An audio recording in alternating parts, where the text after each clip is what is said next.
함께 읽은 말씀을 중심으로 성도의 고난과 영광이라는 제목으로 샬롬 장애인 선교회를 섬기시는 박모세 목사님께서 나오셔서 말씀을 증거하실 때 큰 은혜를 누리시기를 바랍니다.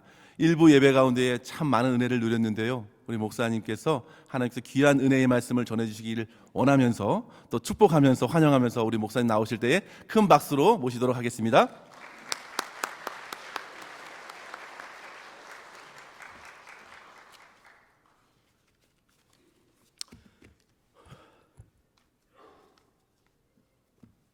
샬롬, 반갑습니다. 오늘 아침 1부 예배와 2부 예배에 여러분과 함께 예배드리고 또 말씀을 전하게 된 것을 큰 영광으로 생각합니다. 부족한 사람을 초청해 주신 담임 목사님과 온 교회 앞에 진심으로 감사드립니다. 작년 9월에 제가 아내와 함께 방문했었죠. 그때는 금요 남선교회 헌신 예배 때 말씀을 전했는데, 바로 오늘 암송한 말씀, 진정한 섬김에 대해서 제가 말씀을 전했는데 암송 구절이네요.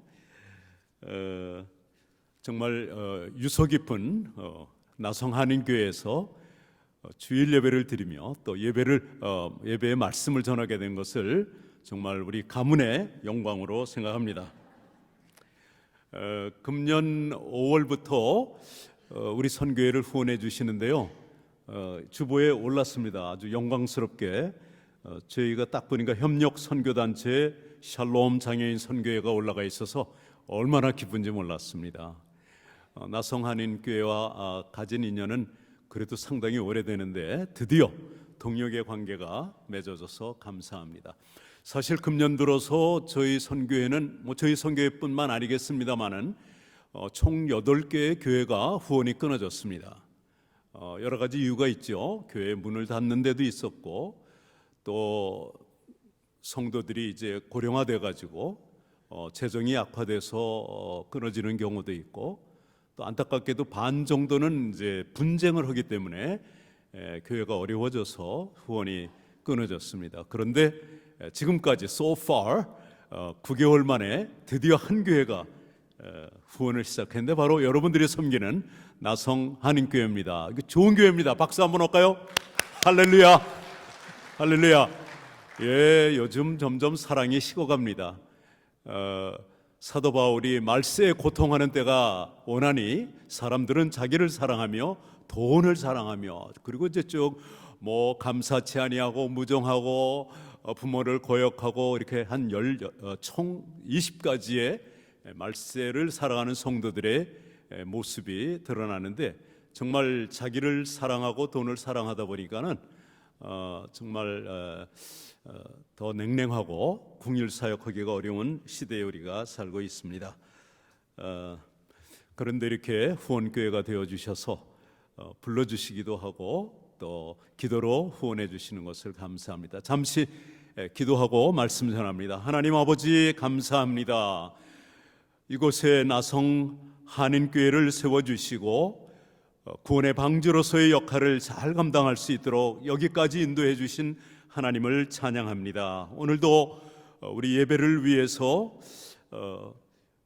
찬양으로, 기도로, 갖가지 모양으로 섬겨주신 이들의 섬김을 하나님이 기뻐 받아 주시옵시고, 이 시간에 말씀을 듣고자 합니다. 전하는 자도 듣게 하여 주시고, 또 듣는 분들에게 특별히 하나님의 말씀에 경청하게 하시고, 사람의 어떠한 음성보다 하나님이 말씀하시는 것을 바로 들을 수 있는 귀를 열어주시기를 원합니다. 무엇보다도 옥토의 마음을 준비케 하여 주시옵소서. 그래서 말씀을 들을 때 믿어지고 또 열매 맺어지게 하시고 삶을 살아가는 그러한 놀라운 역사가 일어날 수 있도록 주장해 주시옵소서. 부족한 종을 그리스도의 십자가 뒤에 감춰주시고 말씀의 지혜와 영감 있게 하여 주시기를 원합니다. 예수님의 이름으로 기도했습니다.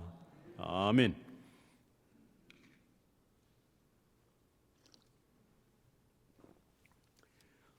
저는 오늘 일부 예배에 나오기 위해서, 사실 일부 예배가 그렇게 일른 것은 아니었어요. 9시니까 어떤 교회는 7시도 있고 8시도 있는데 9시였던 것이 얼마나 다행인지 모르겠습니다.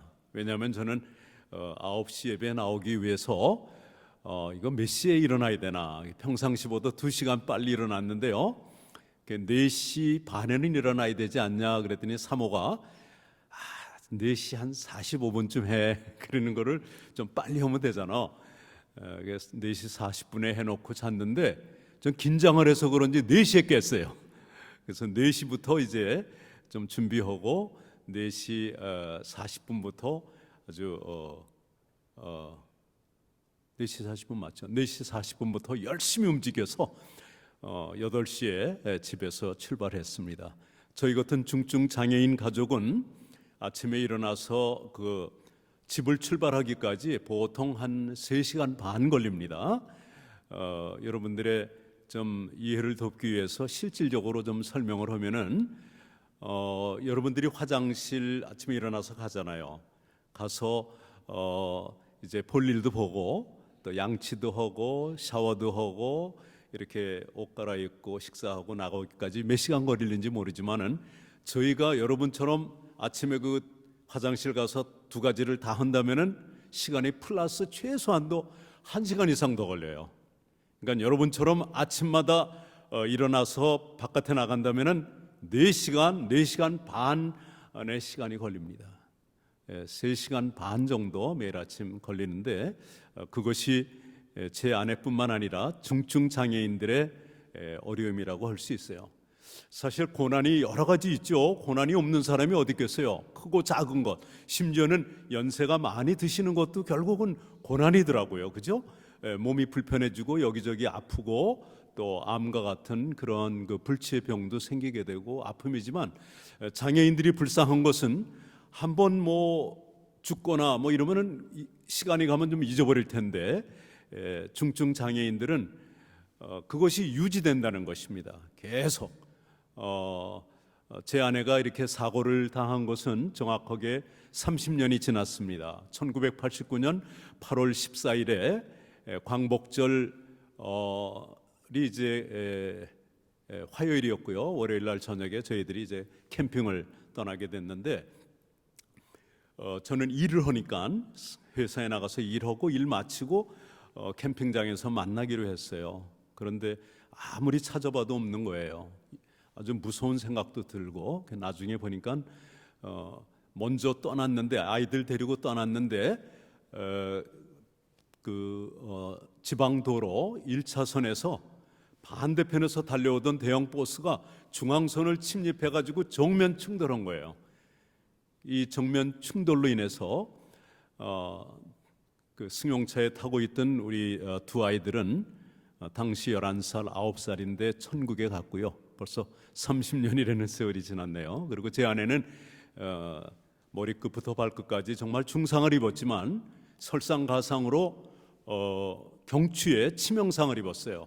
스파이널 코드 인저리라고 하는데, 그렇게 되면 그 어깨 아래로 전신을 사용하지 못하는 것뿐만 아니라 Central Nervous System이라고 하는 중앙 신경 통제소라고 하는 것이 망가지기 때문에 그 이해할 수 없는 고통이 24시간 계속 있습니다.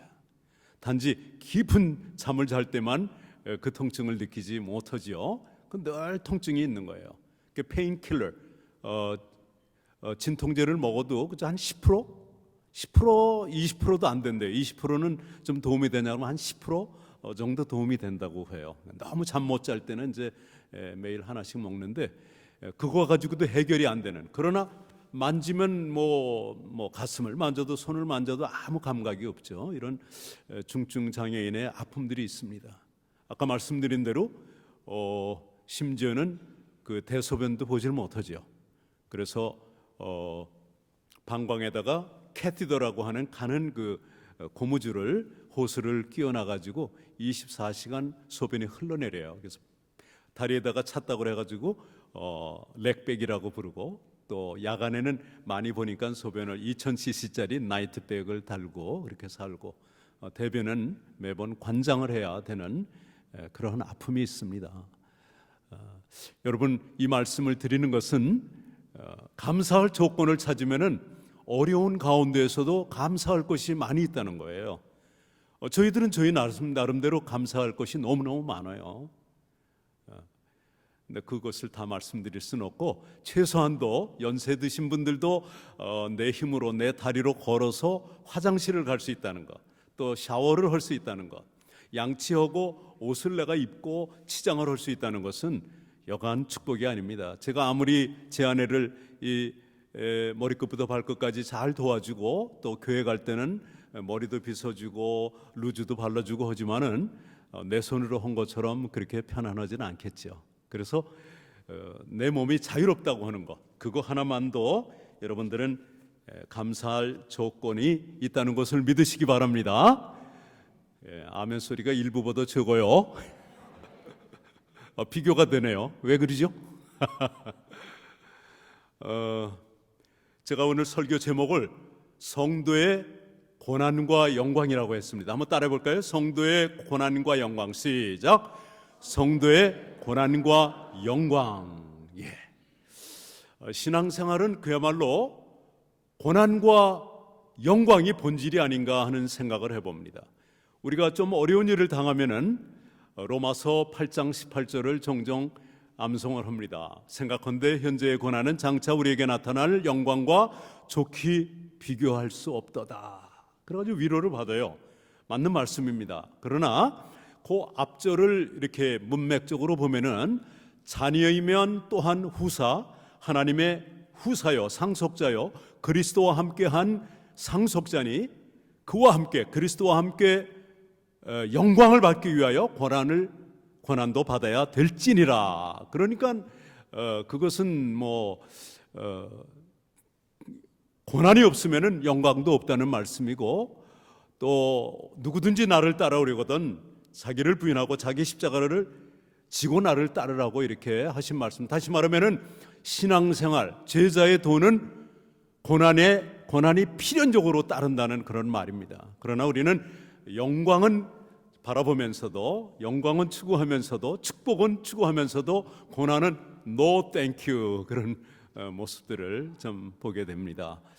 그것은 좀 복음이 왜곡됐다고 생각합니다. 물론 바른 신앙생활을 할 때 하나님께서 하나님의 필요에 따라 우리에게 물질적인 축복, 건강의 축복, 여러 가지 축복, 자녀의 축복, 사업의 축복, 많은 거 주실 수 있어요.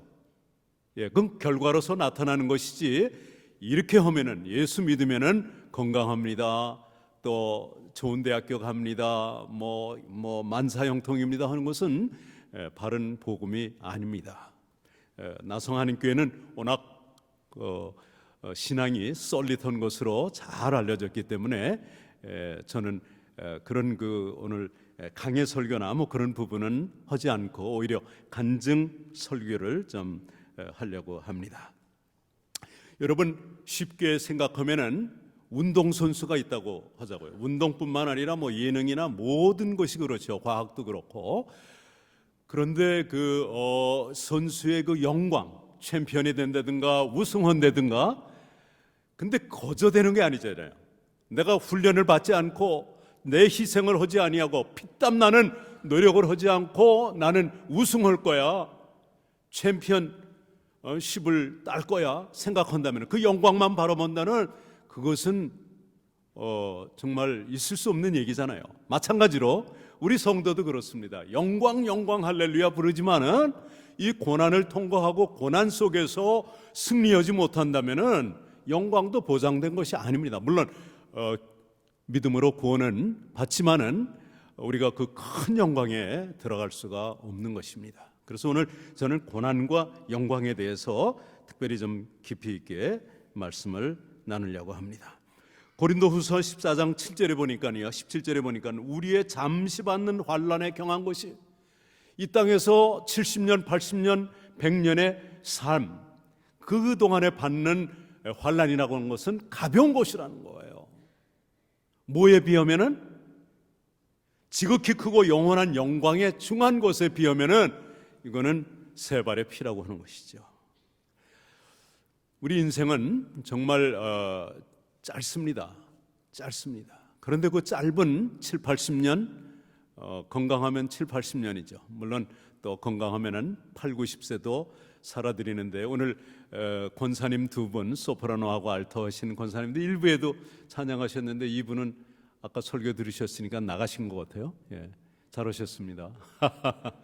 그런데 놀랐어요. 머리가 허여신 분이 그렇게 찬양을 하는 거 보면서 정말 감사했습니다. 이 앞에 계신 우리 전에 지점장 하실 때 제가 거래했던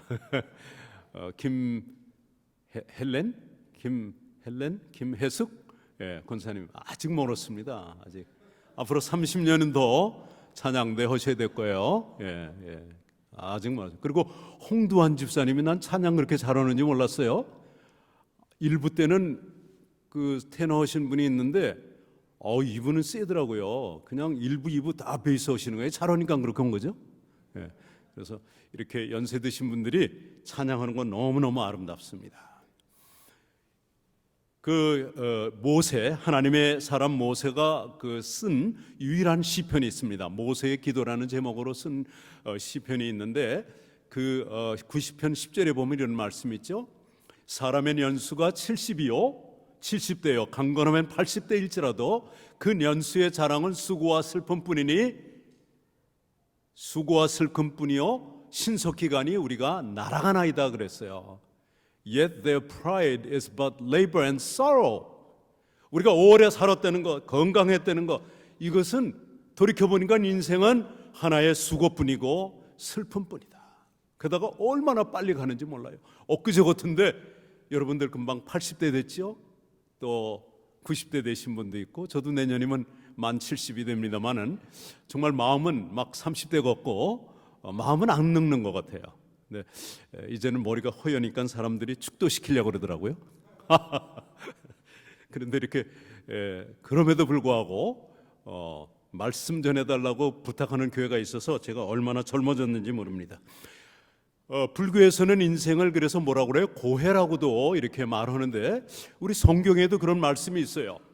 욥기 14장 1절에 보니까 여인에게서 난 사람은 사는 날이 적고 괴로움이 가득하다 그랬어요.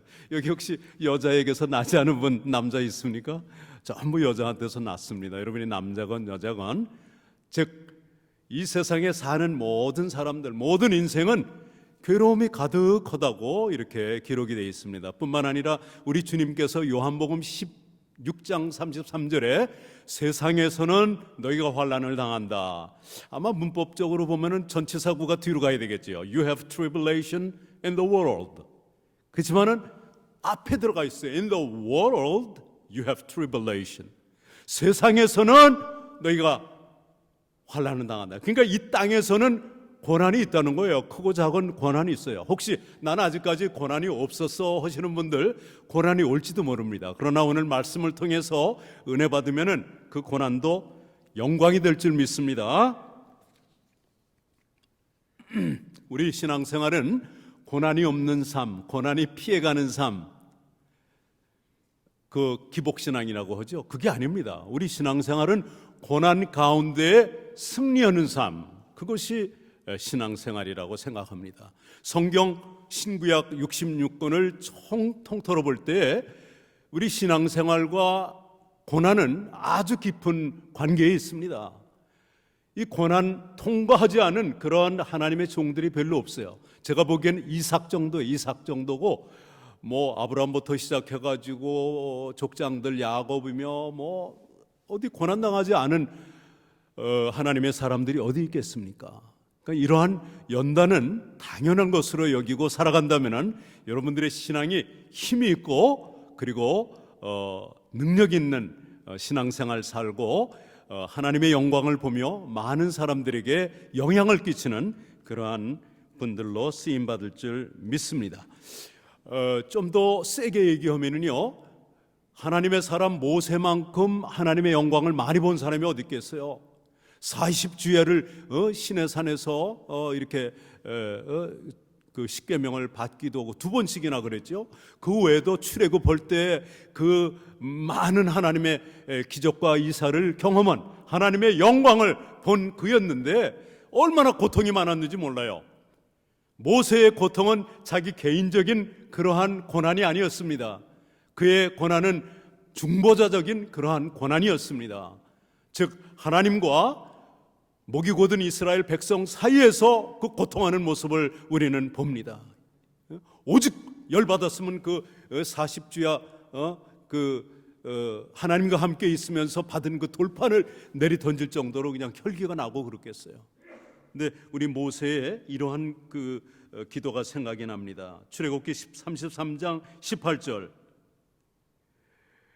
그렇게 많은 하나님의 영광을 본 그가 구한 것이 뭡니까? 바로 하나님의 영광입니다. 이렇게 기도하죠. 원컨대 주의 영광을 내게 보이소서. I pray thee, show me thy glory. 다 감당하겠는데 하나님의 영광이 안 보이면 난 이거 할 수 없습니다. 우리는 이래야 됩니다. 마치 운동선수들이 그 챔피언의 그 영광을 바라보고 우승의 영광을 바라보고 1등의 그 월경안을 바라보고 그 영광을 바라보고 싸우는 것입니다. 달리는 것입니다. 그와 마찬가지로 우리가 이 고난 많은 세상 속에서 승리하는 것은 하나님의 영광을 보게 해달라고 기도하는 저와 여러분들이 되길 바랍니다. 그렇다면 이 고난이 영광이에요. 이 고난을 통해서 하나님이 영광 받으시고 이 고난을 통해서 안 믿는 사람들의 마음이 변화가 되고요, 정말 놀라운 일들이 일어날 줄 믿습니다. 믿습니다.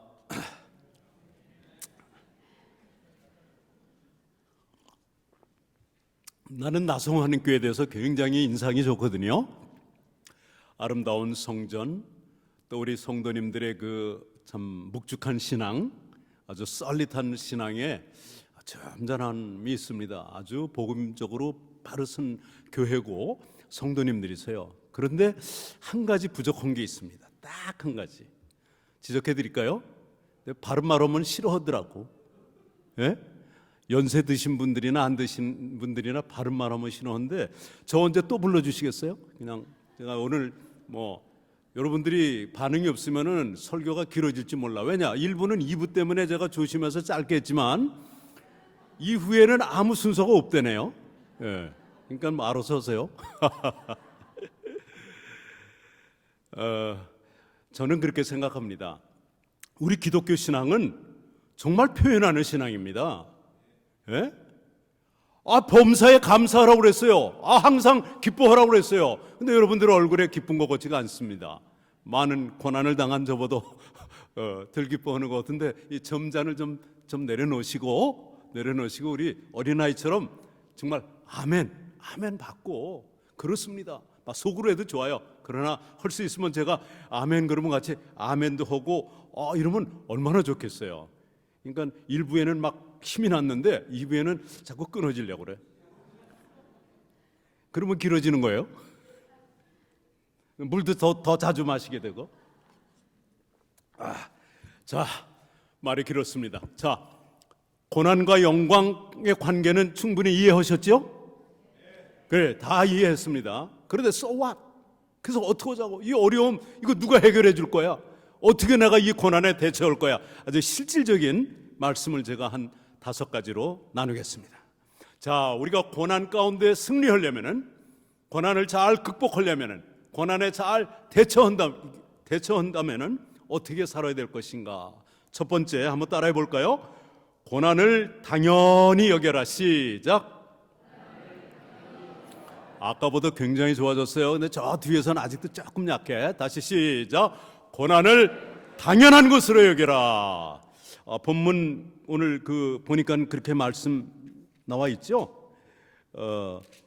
사랑하는 자들아, 너희를 연단하려고 시련하려고 오는 불같은 시험을 이상한 일 당하는 것 같이 이상히 여기지 말라고 그랬어요. 당연한 것이다. 예? 당연한 것으로 여기라는 거예요. 마치 운동선수가 훌륭한 선수가 되기 위해서는, 선수라면은 훈련을 안 하면 안 돼요. 그죠? 하루라도 안 하면은 표가 나요. 저는 아침에 일어나면은 제일 먼저 운동부터 합니다. 그래야 제 아내를 돌볼 수 있기 때문에 전신마비니까 들었다 올렸다도 해야 되고 힘이 있어야 되니까 운동을 합니다. 안 하면 허리 다 나가지요. 당연한 것입니다. 당연한 것으로 여겨야 됩니다. 만약에 운동선수가 나는 훈련이 싫어요, 그 고된 훈련 싫어요, 그럼 그 사람이 무슨 선수예요? 예? 동네 축구 선수죠. 그는 어떻게 훌륭한 선수가 될 수 있겠어요? 마찬가지로 하나님의 자녀들, 그리스도의 선한 군사들인데 어떻게 우리가 하나님의 일꾼으로서, 하나님의 군사로서 쓰임받을 수 있겠습니까? 고난을 당연하게 여기면 감당할 수 있습니다. 많은 성도들이 신앙생활할 때 바로 여기서 무너지는 거예요. 어려움이 오면은 그냥 떠나. 어른들도 그러시고 애들도 그러고 장애인들도 그래요. 조금 바른 말을 하거나 어떻게 오해를 해가지고 딴 사람하고 얘기하는데 나를 보지 않고 모르는 척했다 그러면 시험 들어버리고, 또 하지도 않은 말 하면서 나오지 말라고 그랬다 뭐 이러면서 교회를 떠나고 또 선교회를 떠나고 이런 분들을 보게 됩니다. 정말 조그만한 싫은 소리를 못 듣더라고요, 성도들이. 여러분, 정말 건강한 교회라고 하는 것은 책망도 받을 줄 알아야 되고 징계도 받을 수 있어야 되는데, 오늘날 우리 한국 교회에서 징계가 없어져 버렸습니다. 징계가 아니라 그저 좀 듣기 싫은 말 한마디 하면, 바른 말 하면은 그냥 시험 받아서 떠나는 것이 성도들의 모습인데, 나 성하는 교회는 안 그런 것 같아요. 아주 그 든든한 교회 같아요. 아멘. 그렇게 믿습니다. 이 고난을 잘 감당하지 못하면은요, 영적으로 성장할 수 없습니다. 성숙할 수가 없습니다. 그러면은 제가 조금 간증을 할게요. 그래야 여러분들이 좀 이해가 가고, 머리로 지식으로만 아는 것이 아니라 그렇겠구나 하고 하트로 올 것 같아서 말씀을 드립니다. 초두에서도 말씀드린 것처럼 30년 동안 제가 아내의 손발이 돼서 살아왔습니다. 어떻게 그걸 할 수 있었겠어요? 당연하게 여기니까 제 아내의 그 신체적인 상태를 보면 6개월짜리도 안 됩니다. 아이들이, 저 기억이 안 나요, 하도 오래돼서. 아이가 6개월 정도 되면 뒤집나요? 기나요? 예? 하여튼 그렇게 하는데, 제 아내는 지금도 30년이 지난 지금도 누워놓으면 24시간 그대로 있고, 앉혀놓으면 앉은 대로 그대로 있어요. 그러니까 계속 앉아있으면 엉덩이가 썩죠. 그래서 이제 자주 이렇게 누웠다 앉았다도 하고 침대에 올렸다 내렸다도 하는데, 정말 조금도 변화가 없어요. 근데 힘들어서 못 해먹겠다 그럴 수 있어요. 저도 이제 나이가 먹어가니까 40대에는 제가 그냥 40에 이런 일이 일어났는데 아내를 번쩍 들어서 했어요. 근데 지금은 그렇게 못 들어요.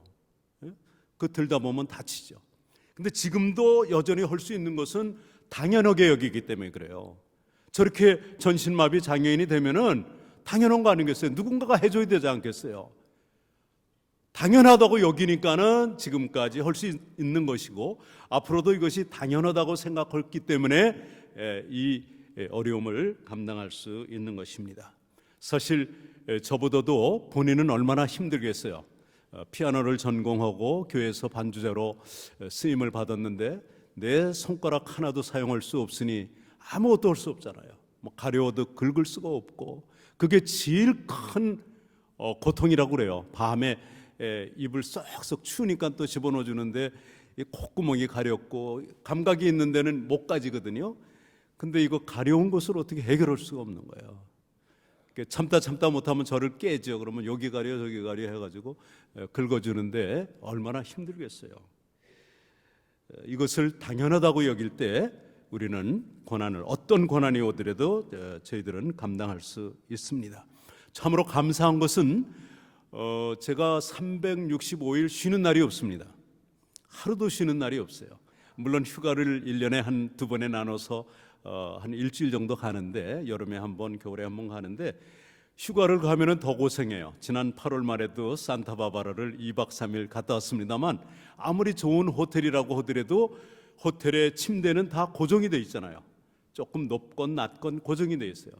그러니까 집에서는 병원 침대이기 때문에 올라갔다 내려갔다 하고 이게 헤드업도 되고 되는데, 그냥 편편하니까는 얼마나 어려운지 몰라요. 뭐 닦아주는 것도 어렵고, 뭐 화장실 이런 걸 다 들고 다녀야 되니까는 휴가를 가면 더 고생을 많이 해요, 육신적으로는. 그럼에도 불구하고 한 번씩 나갔다 오면은 기분 전환이 되고 재충전이 되는 것을 경험합니다. 1년 365일 휴가가 없습니다. 그것을 30년 동안 살아왔는데 그래도 하루도 제가 아내를 돌보지 못한 적이 없습니다. 하나님이 건강을 주셨어요. 제가 건강하다 그게 아니고 하나님이 저에게 건강을 주셔서 뭐 감기가 걸릴 때도 있고 뭐 체할 때도 있어서 어떤 때는 한 두세 시간 도움을 못 줄 때가 있었을지는 모르지만 거의 하루도 저는 아내를 돌보지 못한 날이 없었을 정도로 하나님이 건강을 주셨습니다. 그리고 언제까지 이것을 해야 될지는 몰라요. 하나님만이 아시는데 여러분들은 30년이라고 하는 세월, 한번 김은집 장로님 오늘 집에 가서 권사님하고 이렇게 손을 하루하루씩 교대해가지고 팔을 이렇게 매세요. 매고 이제 대신 한번 해줘 보세요. 이렇게 침대에도 올려서 주고 양치도 해주시고 몸도 닦아주고 한번 해보세요. 30일 하실 수 있는지. 그래서 미국 교회에서 제가 전에 한번 이런 그 간증을 했더니 우레와 같은 박수가 나오더라고요. 이래도 눈치 못 채요.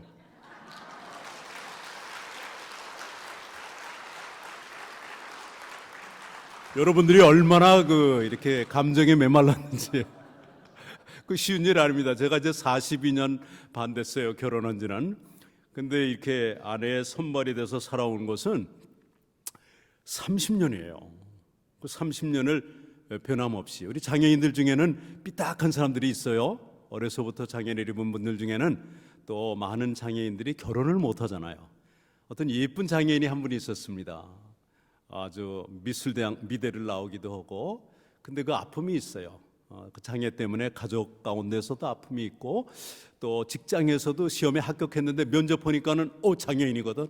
그래서 떨어지는 아픔 등등. 또 아마 어떤 형제와 교제도 했는데 결국 헤어지게 되고 이런 아픔이 있어서 그런지 우리 부부의 모습을 보면서 자꾸 가식으로 한다는 거예요. 여러 해가 지나니까 지난 20여 년 동안 25년 이렇게 보니까는 어떻게 갈수록 더 잘하냐, 또 어떻게 변함없이 그렇게 하느냐, 이런 칭찬을 받는데 그것은 다시 한번 따라할까요? 당연히 여기라. 시작. 당연히 여길 때 감당할 수 있습니다. 여기서 제가 신앙생활에 하나의 조금 팁을 드리자면은 이 여긴다는 말이에요. 야고보 사도도 이제 너희가 여러 가지 시련을 당하거든 온전히 기쁘게 여기라고 그랬죠. Consider it all joy when you encounter various trials. 각가지 모양의 고난을 당할 때 그거를 기쁘게 여기라고 그랬어요. 그 자체가 기쁜 건 아닙니다. 그러나 기쁘게 여기라고 그랬어요. 요거를 잘하면은 신앙생활에 성공해요. 근데 여기질 못해. 기쁘게 여겨야 되는데 그거를 못하고 그냥 너 죽고 나 죽자 이러고 대들고 싸우네 그래요. 예? 우리 하나님께서도 아브라함이 여호와를 믿음에 이를 그의 의로 여기셨다고 그랬습니다. 이 여기는 거 굉장히 신앙생활에 중요한 말입니다. 자, 두 번째로 조금씩 빨리 할게요. 자, 첫 번째로 우리가 고난을 잘 감당하려면, 고난 가운데 승리하려면 어떻게 한다? 고난을 당연히 여겨라. 자, 두 번째로 고난 가운데 즐거워하라. 시작. 오히려 너희가 그리스도의 고난에 참여하는 것으로 즐거워하라. 그의 영광을 나타내실 때 너희로 즐거워하고 기뻐하게 하려 함이라. 오히려 즐거워하라고 그러는 거예요. Rejoice in it. 그 가운데 기뻐하라는 거예요. 고난 가운데 기뻐하라는 거예요. 자, 세상의 예를 또 한번 들어보겠습니다. 농구 선수가 됐든 테니스 선수가 됐든 내가 하는 그 운동, 예능, 또 뭐 기술, 뭐 과학, you name it. 뭐가 됐든 간에 즐기지 않으면 성공할 수 있을까요? 나 저 농구하는 거 싫어. 재미로 잠깐 했는데 싫어. 힘들어. 즐기지 않으면 절대로 성공할 수 없어요. 그래서 저는요, 아내 돌보는 것도 즐거움으로 하고 있습니다. 장애인 사역하는 거 쉬운 일은 아닙니다. 왜냐하면 제 아내만 돌보는 것도 풀타임 잡인데 그 부자유한 아내를 데리고 매일 주 5일을 출근을 해요. 그래서 애먹이는 많은 장애인들 다 착한 건 아니에요. 그 돌보는 거 쉬운 일은 아니라고요. 막 억장이 무너질 때도 있어요. 그러는데 그것을 감당할 수 있는 것은 그것을 즐기기 때문에 그래요. 제가 이 사역을 즐기기 때문에 혹시 신동철 목사님이 언젠가 박 목사님 우리 성도들이 은혜 받는 것 같은데 저거 1년만 바꿉시다. 그러면 저는 안 바꿀 거예요. 예. 그 분명히 말씀드립니다. 절대 안 바꿉니다. 예. 저는 아내를 도와줄 때 정말 즐겁게 해요. 억지로 에이씨 못하게 힘들어 죽겠어 이러면서 하지 않고 물론 힘은 들어요. 나도 모르게 신음이 나와요. 정말 들어 올리고 내리고 그냥 뭐 몸을 많이 써야 되니까. 그러나 즐거움으로 이렇게 몸을 닦아줘요. 그러면서 그때는 내 기분이 즐거워. 왜? 몸을 깨끗하게 씻어준다는 거. 머리 가려, 아우 시원해 여기 더 해줘. 제 아내가 잘 쓰는 말이 뭐더라 이게? 이거 뭐라 그러죠? 이거 뭐라 그래요? 여기 끝에 이거. 예? 뒤통수 말고 하여튼 뒤통수 하여튼 여기를 자꾸 긁어달라고 그래요. 나만 아플까봐 막 그래도 거기 좀 더 해다 더 올라. 그러니까 시원하다고.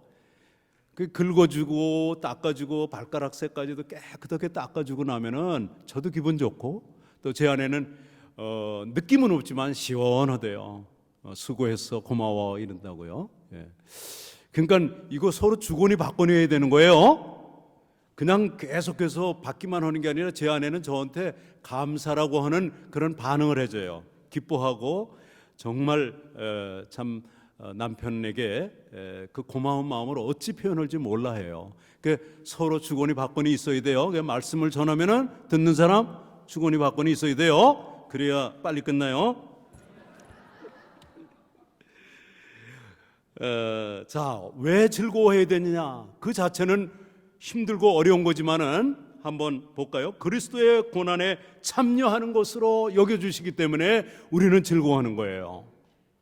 자, 여러분 생각해 보세요. 내가 국가 대표팀으로서 훈련을 한다. 보통 동네 사람들 초등학교 대표팀 상상이 안 되는 거죠. 국가 대표팀이라고 하는 그런 막중한 책임과 그 영광이 있기 때문에 영예가 있기 때문에 어떠한 고난도 기쁨으로 감당할 수 있는 거예요. 얼마나 멋있어. 내가 이 조그만한 고난 당하는 것을 그리스도의 고난에 참여하는 것으로 여겨주신다니 얼마나 황송한 것이죠. 또 두 번째로서 우리가 기뻐할 수 있는 것은 엄청난 영광이 우리를 위해 기다리고 있기 때문입니다. 오늘 그 말씀에 보니까는 그의 영광이 나타나실 때, 그의 영광을 나타내실 때에 너희로 즐거워하고 기뻐하게 하려 함이라. 엄청난 영광을 누리게 되기 때문에 우리는 그것을 바라보고 기뻐해야 된다는 것이죠. 자, 세 번째로 그러면 어떻게 하면 우리가 고난을 계속 잘 감당할 수 있을지 이 두 가지만 해도 벌써 웬만한 건 다 감당을 하는데요. 그래도 살다 보면은 고난은 끝이 없어요. 한번 따라해 볼까요? 고난의 원인을 평가하라. 시작. 너희가 그리스도의 이름으로 치욕을 당하면 복 있는 자로다. 영광의 영 곧 하나님의 영이 너희 안에 계심이라. 너희 중에 누구든지 살인이나 도둑질이나 악행이나 남의 일을 간섭하는 자로 고난을 받지 말려니와 만일 그리스도인으로 고난을 받으면 부끄러워하지 말고 도리어 그 이름으로 하나님께 영광을 돌리라. 자, 우리가 어려움이 올 때는 여러 가지 이유가 있습니다. 내가 부주의를 어려움을 당할 때도 있어요. 교통사고도 당할 때도 있고 또 음식을 잘못 먹어서 병이 날 수도 있고 그 종류는 너무너무 여러 가지죠. 내가 죄를 지어서 어려움을 당할 수도 있습니다. 그때는 바로 회개해야 되고 우리는 고쳐야 됩니다. 그러나 그런 경우가 아닐 때 내가 그리스도인인 거 내가 정말 다른 잘못은 없고 잘 믿으려고 하고 하나님의 자녀로서 열심히 살아가는데 원치 않게 닥쳐오는 갖가지 어려움이 있을 때는 그 약함을 부끄러워하지 말고 도리어 하나님께 영광을 돌리라는 말씀입니다. 우리 장애인들 보면은 부모님들이 부끄러워해가지고 감추는 거. 그래서 어렸을 때 부모님이 자꾸 손님이 오면은 방에다 가둬놓고 이래가지고 상처 있는 사람들을 많이 보는데 그 부끄러운 거 아니거든요. 우리가 성도가 되면은 다 부자가 되고 다 유명한 사람이 되고 유식한 사람이 되고 그런 거 아닌데 이상하게 우리 성도님들이 좀 어려움을 당하면은 부끄러워하는 그런 경향이 있어요. 내가 크리스찬이다. 그걸로서 어려움을 당한다면은 부끄러워하지 말고 오히려 하나님 앞에 영광을 돌리라는 것입니다. 가난하면 어때요? 영적으로 부유하면 되는 것이죠. 부유하신 자로서 우리를 위해 그가 가난하게 되시면 그의 가난하게 되심을 인하여 우리로 하여금 부욕해 하심이라고 그랬잖아요. 이게 물질적인 축복이 아닙니다. 이게 영적인 축복입니다. 자, 네 번째로 여러분 얼굴이 조금씩 밝아지네요. 네 번째, 다섯 번째 거의 끝났습니다. 예. 자, 그래도 우리 은혜 받아야죠. 자, 네 번째로 고난을 잘 감당하려면은 고난 중에 선을 행하라. 시작. 고난 중에 선을 행하라. 고통 가운데 신음하면서 억지로 참으면서 그것을 견디면은 그게 뭐가 유익해요? 유익한 거 하나도 없어요. 그런 가운데에서 하나님의 일을 하는 것입니다. 하나님을 섬기는 것입니다. 이웃을 섬기는 것입니다. 많은 사람들이 이런 인사를 하는데 너무 잘못된 인사죠. 어떠세요? 죽지 못해 삽니다. 근데 영어 표현에는 이런, 저는 이제 체육관에 YMCA를 다니는데 집 앞에 인사하고 뭐 어떠냐고 그러면 저는 꼭 그런 인사를 해요. Couldn't be better. 이보다 더 좋을 수 없다. 그런 미국식의 인사가 있더라고요. 뭐 이보다 더 좋을 수 있어? 그냥 no problem 뭐 이러는 분들도 있지만 couldn't be better? 최상의 기분이야. 아이고 얼마나 멋있어요. 그죠? 우리 성도들은 세상 사람들이 그렇게 인사한다면 우리도 당연히 그런 인사를 해야 될 줄 압니다. 죽지 못해서 합니다. 이거는 있을 수 없는 말입니다. 자, 선행에 대해서 우리가 선행으로 구원받는 건 아닙니다. 그러나 구원받은 사람의 삶은 선행을 하게 되어 있습니다. 선행을 하지 않고 있다면은, 못하고 있다면은 여러분들 이 시간에 깨닫고 선행하는 삶을 사시기 바랍니다. 믿음으로 하나님의 은혜를 인해서 우리가 구원을 받습니다. 그러나 구원받은 목적은 바로 선행을 위한 것입니다. 그때 하나님이 영광 받습니다. 너희가 그 은혜를 인하여 믿음으로 말미암아 구원을 얻었나니 이것이 너희에게서 난 것이 아니요 하나님의 선물이라. 행위에서 난 것이 아니니 이는 누구든지 자랑치 못하게 하려 함이라. 그리고 이어지는 말씀이 있어요. 8, 9절만 암송할 것이 아니라 10절을 암송을 해야 됩니다. 왜냐하면 For we are His workmanship, created in Christ Jesus for good works.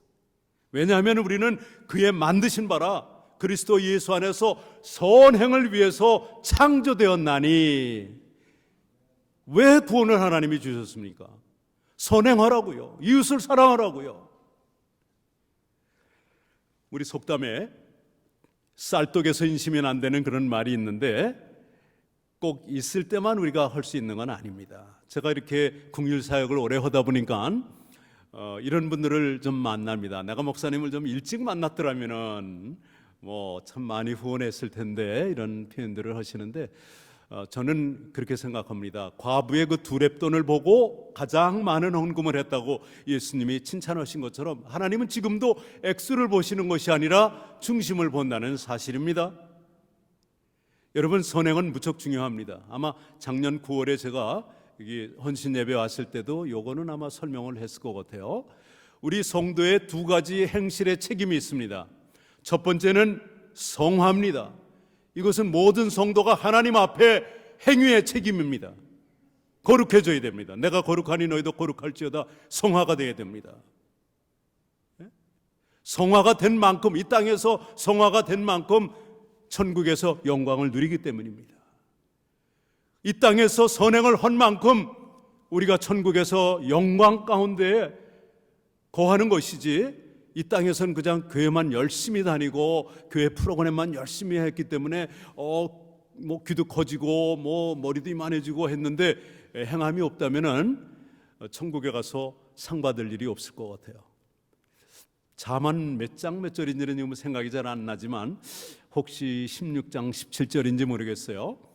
가난한 자를 불쌍히 여기는 자는 여호와께 구워주는 것이라고 그랬어요. 그가 그 선행을 갚아주리라. He who is gracious to a poor man lends to the Lord, and he will repay his good deeds. 그의 선행을 하나님께서 갚아주시겠다는 거예요. 얼마나 멋있는 말이에요. 왜 선행을 해야 됩니까? 하나님이 그때 영광 받으십니다. 마태복음 산상수훈에서도 예수님이 이렇게 말씀하셨죠. 이같이 너희 빛을 사람 앞에 비치게 하여 저희로 너희 착한 행실을 보고 하늘에 계신 아버지께 영광을 돌리게 하라.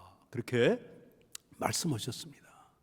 이 선행은 굉장히 중요한 것입니다. 그리고 베드로 사도는 2장 15절에서 같은 이 베드로전서인데요, 아주 이렇게 분명하게 얘기했어요. 우리말로는 곧 선행으로 어리석은 사람들의 무식한 말을 막으시는 것이라 이렇게 번역이 되어 있지만 제가 보는 영어 성경에는 이런 말씀이 있네요. For this is the will of God. 하나님의 뜻은 이것이니 that by doing good 선을 행함으로 you may silence the ignorance of foolish men. 선을 행함으로 어리석은 자들의 그 무식을 silence, 잠재우라 이거예요. 입을 닫게 하라 이거예요. 오늘날 기독교가 왜 이렇게 됐습니까? 우리 대한민국에서의 기독교의 존재가 왜 이렇게 됐습니까? 교회가 부유해지고 또 말씀은 많이 잘 전하시는데 삶이 없으니까 많은 안 믿는 사람들이, 타종교회 사람들이 기독교에 관심을 갖지 않습니다.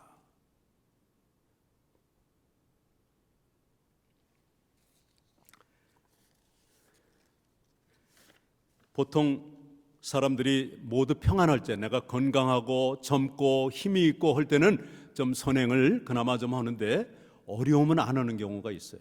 사실은 성경에 나오는 모든 하나님의 사람들을 보면은 그분들이 다 고난 가운데에서 하나님의 그 사역을 감당한 것이지 편안했습니까? 어디 옥에 있으면서 로마의 그 열악한 옥에 있으면서 어떻게 항상 기뻐하라고 그러고 쉬지 말고 기도하라고 그러고 범사에 감사하라고 그러고 그 복음의 그 깊은 진리의 말씀을 어떻게 선포할 수 있겠어요? 고난 중에 우리가 선을 행하는 것입니다. 나에게 젊음이 있다면, 아직 뭐가 있다면 생각하시지 말고 선행을 함으로 여러분이 고난 가운데 승리하시기 바랍니다. 제가 아까 말씀드린 대로 우리 가정이 어려움을 당한 것은 30년 되고요. 이 장애인 사역을 시작한 것은 만 20년이 지났습니다. 그러니까 약 10년 동안의 준비 과정이 필요했는데 저는 그 목사가 되기 전에는 무역회사에서 그 섬유 수출하는 무역회사의 그 수출부서에서 한 20여 년을 근무했습니다. 그러니까 세계의 한 30여 외국을 이제 저희가 거래를 했는데 그 뭐 중동, 아프리카, 동남아, 유럽, 뭐 미국, 북미, 남미 이렇게 여러 군데를 했는데 제가 그 사역을 시작하면서 하나님이 어떤 생각을 주셨냐면은 미국에 사는 장애인들보다 더 어려운 사람들을 도와라, 그런 그 마음을 주셨어요. 그거를 제가 잡았습니다. 그리고 제가 수출을 하고 해외 여행을 많이 했기 때문에 지구촌에 많은 장애인들을 섬기면 좋겠다, 이런 생각이 들어서 선교회가 시작된 지 4개월 만에 소위 사랑의 휠체어 보내기라고 하는 운동을 코리아타운에서 시작했습니다. 놀라지 마십시오. 처음에는 만 20년 전 9월에 49대의 휠체어를 이제 보내기 시작했는데 그 다음에 뭐 60대, 90대, 130대, 막 지금은 보통 이제 요번에도 한 625대가 나가요. 600대, 1000대, 뭐 500대 이렇게 매년 나가는데 정말 어렵죠. 렌트비가 100, 1000불에 있고 월급도 하나도 없고 뭐 직원도 없이 그런 가운데서 이 일을 시작한 것이 저에게 무슨 돈이 있어서 한 것이 아닙니다.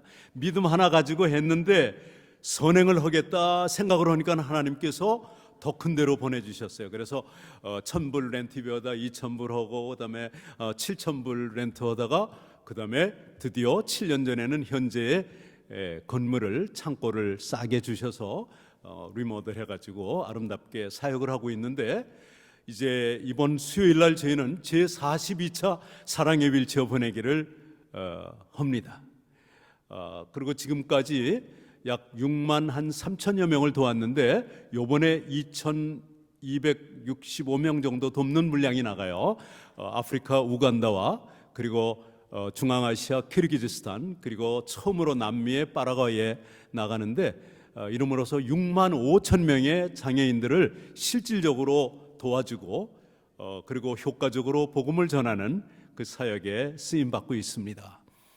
우리 회원들도 한때는 좀 반대를 했어요. 목사님 여기서 이 정도 뭐 5차 10차 했으면 됐지 뭐 그렇게 하냐고 그러는데 하나님께서 저에게 주신 거기 때문에 저는 우리 주님 오시는 그날까지 우리 선교회가 존립할 때까지는 이 사역을 한다 생각하고 밀고 나왔는데 어느덧 42차 사업을 하게 됐습니다. 이것이 내가 편안할 때 한 것이 아니라 어려운 가운데 하니까는 오히려 더 고난도 더 많이 감당하게 되고요. 만약에 제가 제 아내나 돌보고 집에서 종일 가만히 있다면 이거야말로 더 힘든 고난이 아닌지 모르겠어요. 오히려 선행을 하기 때문에 힘이 생기는 거예요. 그러니까 여러분 힘든 가운데 가난한 가운데 연세 많고 어렵지만은 그 가운데 선행의 삶을 사시기 바랍니다. 이제 마지막으로 어떻게 하면 우리가 고난 가운데 승리하는지 나누겠습니다. 지금까지 네 가지를 얼마큼 기억하시는지에 따라서 이 마지막 부분을 제가 매듭을 하겠습니다. 첫 번째, 어떻게 하면 고난을 잘 감당할 수 있다고요? 첫 번째, 우리 김혜숙 권사님, 당연히 잘하시네요.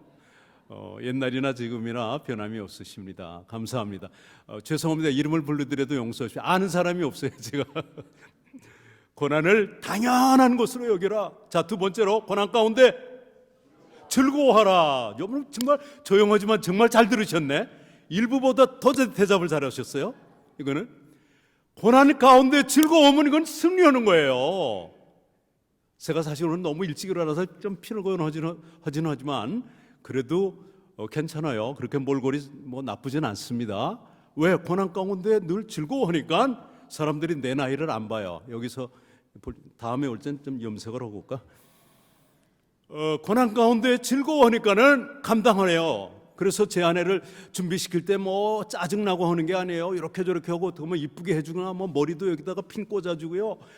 자꾸 사람들이 시켜요. 어느 권사님이 이거 한번 해봐라 저거 한번 자꾸 늘어. 여기서는 그런 거 하지 마세요. 나 일 자꾸 늘어나요. 그래가지고 머리도 빗어주다가 뭐 여기는 죽이고 살리고 죽여 살려 그리고 이제 웃으면서 사는 거죠 뭐. 그래서 내가 여자들 용어 많이 알아요. 원래 남성적인 사람인데 제가 아주 그냥 이 쫌팽이가 돼버렸어요. 아내를 돌보다가 보니 세심한 사람이 돼서. 세 번째는 고난에 오니 내가 왜 고난이 왔을까 평가하고 거기에서 기죽지 말라고요. 하나님께 영광 돌리라고요. 그리고 내 잘못이 발견되거나 회개하시고 돌이켜야 돼요. 회개가 뭐예요? 가는 길 방향을 바꾸는 거예요. Turn away from your sinful ways. 그 죄악된 길에서 돌아서는 게 이게 회개입니다. 그 다음에 네 번째, 고난 중에 선행을 하라. 하나님의 사람들은 모두 고난 중에 선행한 사람들이었습니다. 여러분도 그거 해야 돼요. 아직 건강하잖아요. 아직 움직이시잖아요. 저 뒤에 장로님 어제 장례식에서도 뵀는데 저기 또 계시네요. 성함은 모르지만 어제 박청심 권사님 동생 우리 선교회 19년 동안 나오시던 장애인 회원이 있어요. 권사님이 어제 장례식이 있었어요. 나성하는 교회에서 여러분들이 와주셨습니다. 아직 그래도 내가 움직일 수 있잖아요. 하실 일 있다고요. 선행하세요. 그때 하나님이 영광 받으시고 그때 주위 사람들이 변합니다. 자, 마지막으로 미쁘신 창조주께 맡기라. 시작. 미쁘신 창조주께 맡기라. 이것은 여기까지 보통 가지 않는데 여러분들의 최후에는 이렇게 해야 될지 몰라요. 극심한 고난이 왔을 때, 예를 들어서 초대교회 때 그 순교하는 많은 사람들이 있죠. 막 사자들 우는 사자들에다가 던져놓겠든가 말이에요. 뭐 화형을 시킨다든가 말이에요. 뭐 칼로 목을 친다든가 교수형을 한다든가 뭐 돌로 친다든가. 그때 어떻게 해요? 그때 아버지 그거 맡겨야 되는 거예요. 예? 우리 주님도 마지막에 돌아가실 때 뭐랬어요? 십자가에서 Father, into thy hands I commit my spirit. 내 영혼을 아버지 손에 부탁하나이다. 맡기는 거예요. 던져버리는 거예요. 제가 마지막 짧은 간증을 하겠습니다. 1989년 8월 14일 날 사고당하고 한국에서 3일장 하면 14치고 그날 밤인데도 15, 16일 날 수요일 날 장례식, 아이 둘 장례식이 있었어요.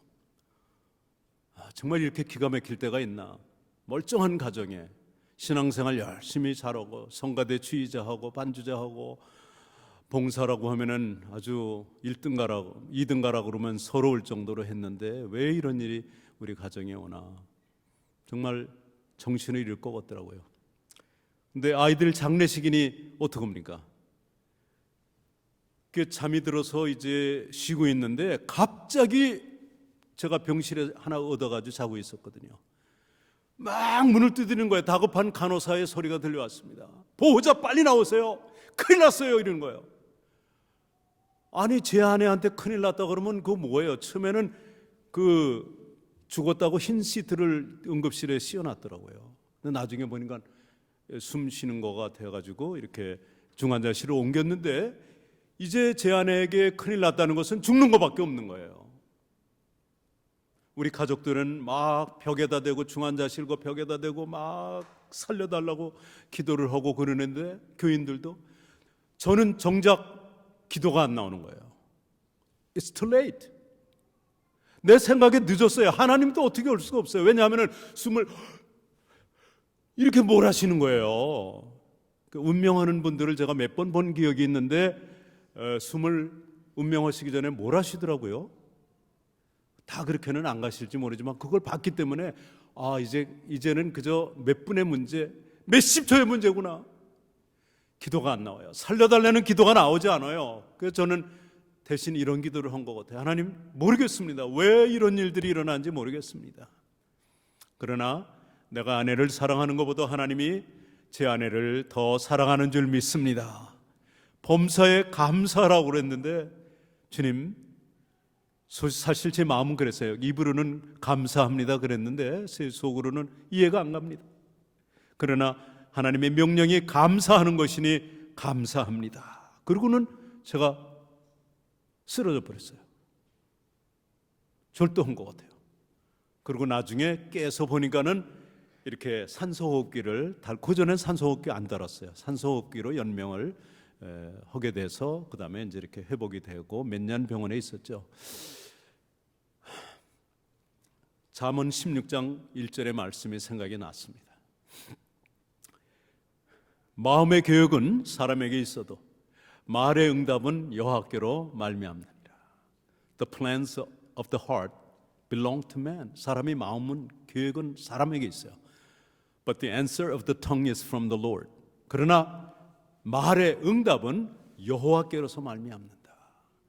하나님께서 내가 맡겼더니 살려주셨어요. 물론 그렇고 돌아가신 분들 너무너무 많죠. 순교한 분들 너무 많지만 마지막 순간에는 그거밖에 없더라고요. 그때 불러가셨으면은 그때 제가 만으로 39살이에요. 한국에서는 40살이라고 했지만 39인데 그때 아마 뭐 애들도 갖고 3호까지 갔으면은 저는 어떻게 했을까요? 재혼했겠죠. 세상가 갔을 텐데 하나님이 무슨 뜻이 있었는지 이 기도를 들어주시고 살려주셔가지고 이렇게 제 아내가 사실은 제가 쫓아다녔어요. 한 2년 쫓아다니다가 결혼했는데 나는 좀 못생겼잖아요. 근데 제 아내는 이쁘게 생겼습니다, 사실. 그래서 막 쫓아다녔는데 지금 생각해보면 그때는 내가 물었다고 생각을 했어요. 내가 잡았다. 지금 생각해보니까는 그 2년 동안 쫓아다니면서 물었는데 이게 30년을 그냥 봉사를 하네. 완전히 내가 물렸어요. 그런데 그것은 축복된 물림입니다. 예, 예. 그렇지 않았으면 저 같은 사람이 어떻게 목사가 됐겠고, 또 제 아내처럼 아무것도 할 수 없는 사람이 어떻게 하나님의 영광을 위해서 일할 수 있었겠습니까? 저는 정말 it's a privilege for us to minister to the people with disabilities. 장애인들에게 이렇게 사역할 수 있는 것은 특권이라고 생각하고 영광이라고 생각합니다.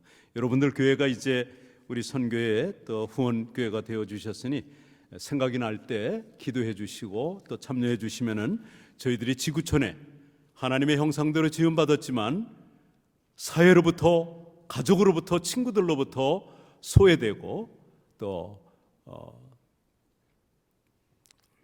멸시받고 오해받는 구원받아야 할 많은 장애인들에게 저희들이 열심히 여러분들을 대신해서, 여러분 교회를 대신해서 열심히 일하겠습니다. 하나님이 생명 주시는 동안 그렇게 하겠습니다.